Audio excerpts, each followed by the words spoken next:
অহা 30 তাৰিখে ৰাতিপুৱা আমি আৰু এটা নতুন আঁচনি আৰম্ভ কৰিম। বহু ল'ৰা ছোৱালীয়ে চৰকাৰী চাকৰিৰ বাবে পৰীক্ষা দিয়ে। চৰকাৰী চাকৰি সকলোকে দিয়াটো সম্ভৱ নহয়।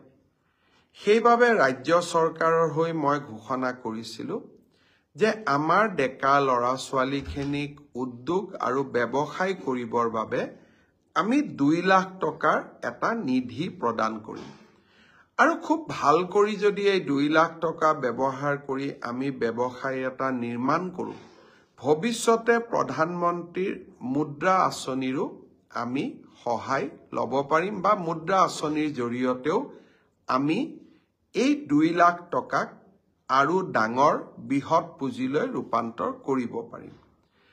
এই প্ৰধানমন্ত্ৰী আমাৰ মুখ্যমন্ত্ৰীৰ আত্মনিৰ্ভৰ অসম আঁচনিৰ প্ৰথম কিস্তিৰ ধন 30 তাৰিখে ৰাতিপুৱা 10 বজাত আমি গুৱাহাটীৰ খানাপাৰা ফিল্ডৰ পৰা বিতৰণ কৰিম।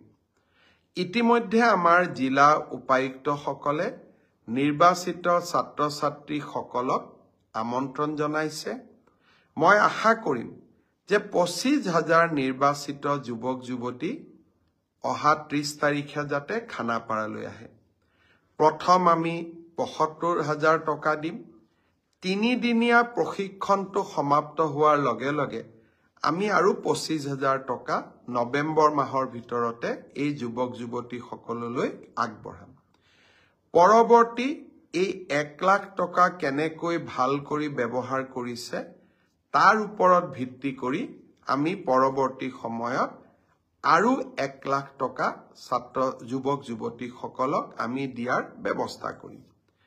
বহুতে মোক সোধে টকাটো ঘূৰাই দিব লাগিব নেকি? 1 লাখ টকা ঘূৰাই দিব নালাগে। আৰু বাকী 1 লাখ টকাও 3 বছৰ পিছত মাত্ৰ মাহত 5,000 টকাৰ এটা সৰু ইনষ্টলমেণ্টেৰে 5 বছৰ সময় আমাৰ 5,000 কৰি আপোনালোকে লাহে লাহে এই পইচাটো আমাক উভতাই থাকিব পাৰিব। ল'ৰা ছোৱালীক যুৱক যুৱতীক আমি সকলো প্ৰকাৰে সহায় কৰাৰ বাবে আমি প্ৰচেষ্টা কৰিছোঁ। এই মুখ্যমন্ত্ৰীৰ আত্মনিৰ্ভৰ অসম আঁচনিৰ দ্বিতীয় লানিও আমি লগে লগে আৰম্ভ কৰিম। এইবাৰ আমি আৰু নতুনকৈ 75,000 যুৱক যুৱতীক এই মুখ্যমন্ত্ৰীৰ আত্মনিৰ্ভৰ অসম আঁচনিলৈ আনিবৰ বাবে চেষ্টা কৰিম। যুৱক যুৱতীসকলক মই অনুৰোধ কৰিম, চৰকাৰী চাকৰিয়ে হওক বা আত্মনিৰ্ভৰশীলতাই হওক, দুইটা ক্ষেত্ৰতে আমাৰ চৰকাৰে আপোনালোকৰ লগত সুন্দৰভাৱে কাম কৰি যাব। ঈশান বৰুৱাই মোক অভিনন্দন জনাইছে, মই ফেচবুক লাইভত চাই আছো।